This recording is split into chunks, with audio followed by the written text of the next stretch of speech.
Hi, and welcome to today's episode of the Growth Philosophy Podcast, a bite sized podcast that aims to help you think better and upgrade your life. And I'm your host, Salik.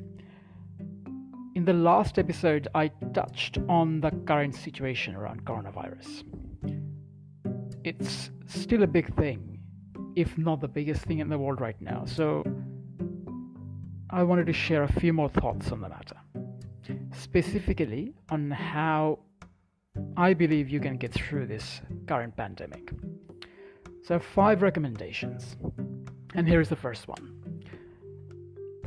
Let's face it, the situation that we are in now is pretty unprecedented.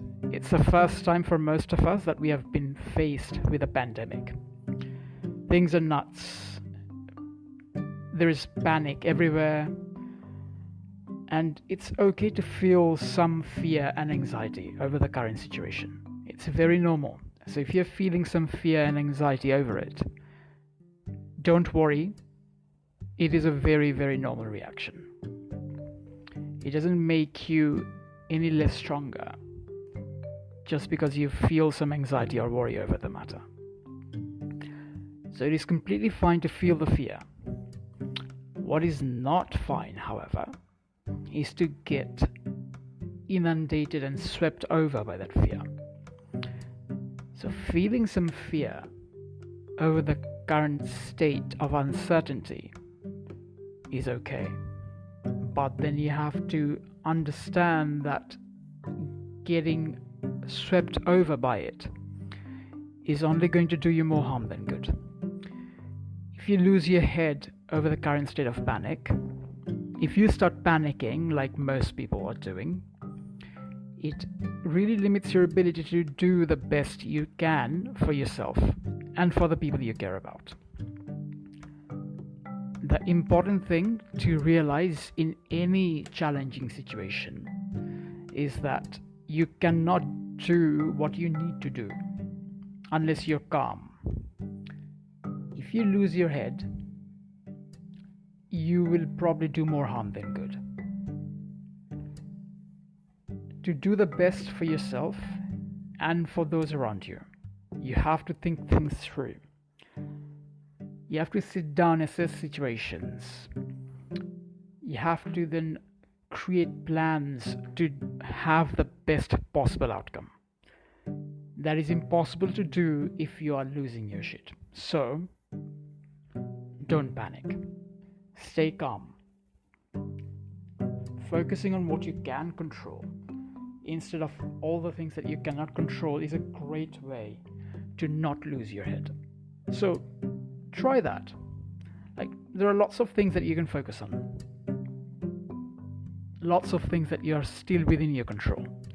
Focus on those things. Work out a bit. Meditate. Cook something. Sit down with your family or friends, have a chat with them.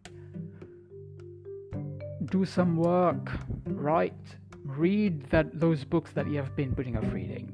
There are lots of things that are still within your control, lots of things that you can still do that will help you now and in the future, help you and those around you. So focus on the things that you can control and stay calm. Things are bad, but we will get through it only by keeping on top of it. And you cannot do that if you start panicking. So that's the first thing I want you to remember. And that's my first recommendation. And here is the second one. Yes, it is important to stay calm, but that does not mean you should be too relaxed about it. The situation that we are in now is a very serious situation. And it will probably get worse. So, it is better to over-prepare than under-prepare. Precaution is better than cure, and it is better to be safe than sorry, especially in a situation like this. So, take the steps that you can to prepare as much as possible. So, this does mean doing things like carrying hand sanitizers with you if you can. Washing your hands if you're going outside. Every time you come back, definitely wash your hands. and try to avoid crowded places as much as possible. The more people there are in crowded places or outside, the higher your risk of exposure. It's just simple logic. So try and avoid crowded places. Also, there is another aspect, and this is about the news and the information that you get. There is a lot of fear mongering going around. So don't just blindly believe whatever you hear.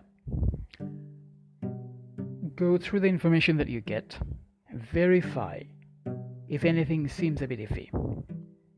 Don't just believe whatever you hear.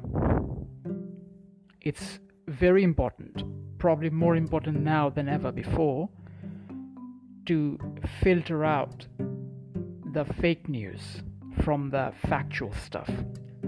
So get your information from trusted sources. And even then, if it seems a bit iffy, validate. I quite like WHO's portal on coronavirus. So have a look into that if you want more information on coronavirus. And if I remember correctly, Peter Diamandis has a portal for coronavirus as well, which uses machine learning to collate the factual information about the current updates. So you can have a look into that. I'll see if I can find the link to include in my blog post. So my second recommendation is to over-prepare than under-prepare. Thirdly, practice social distancing as much as possible. So this ties in with my second point about preparing. Social distancing, if you're not familiar with the concept, is basically about maintaining a certain amount of distance between you and anyone else outside. And the recommended distance is about 1 meter, about 6 foot. So when you go outside, try to maintain at least some distance between you and other people outside.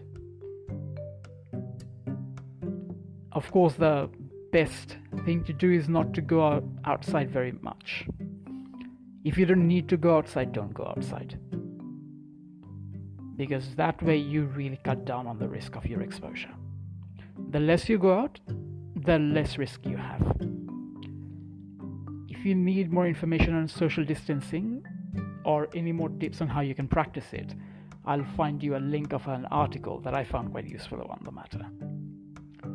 So the third recommendation is about practicing social distancing. So when you go out, maintain a safe distance. The fourth recommendation is something that we often forget, especially during times of crisis. It's about looking after yourself. Self-care, if you will. It's very important to look after others. And I will definitely not belittle that.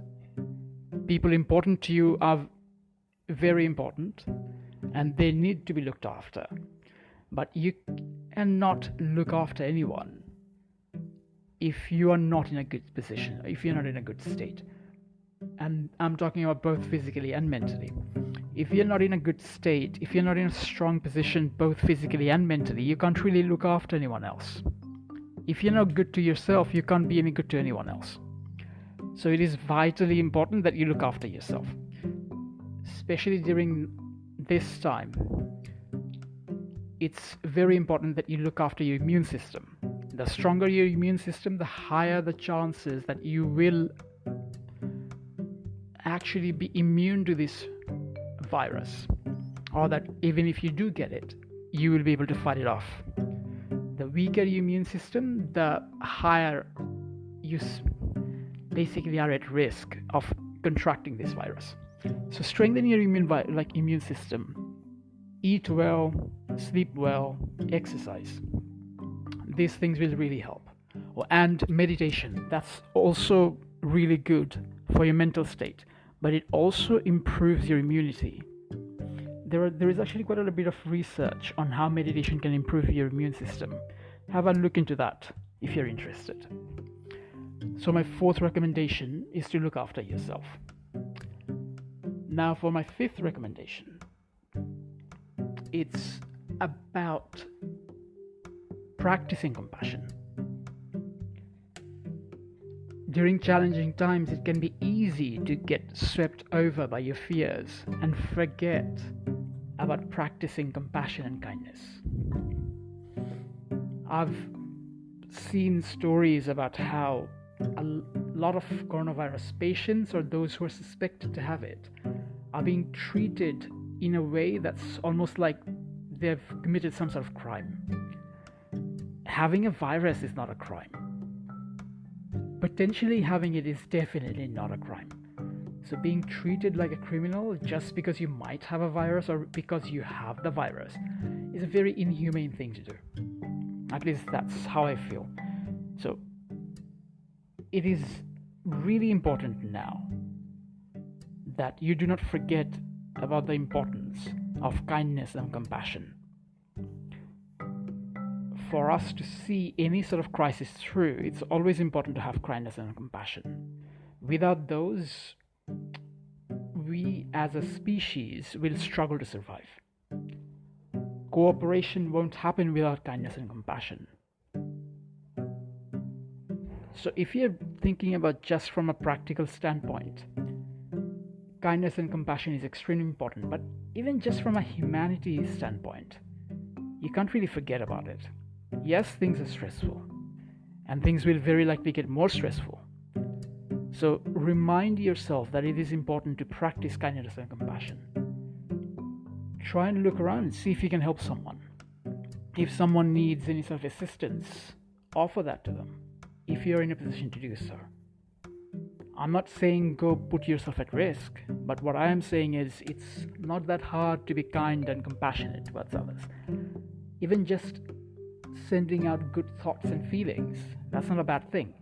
As long as you have that thought inside you, that mindset of kindness and compassion, that will be a good place to start.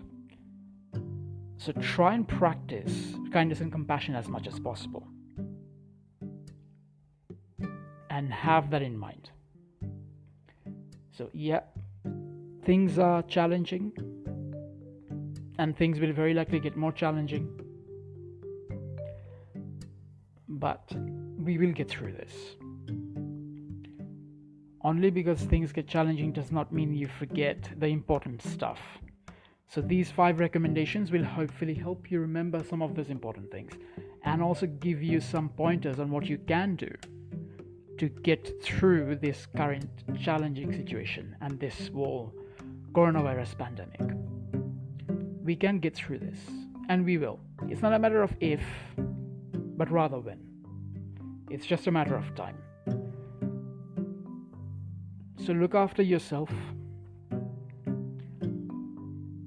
Remember to be careful about the information that you accept and digest. Don't panic. Stay calm. Don't lose your head. Prepare. Practice social distancing. And practice compassion. I hope these recommendations help you to see this thing through. And I hope you are safe and sound wherever you are. Stay sane. Look after yourself. And I will catch up with you guys again next week. Thank you for listening.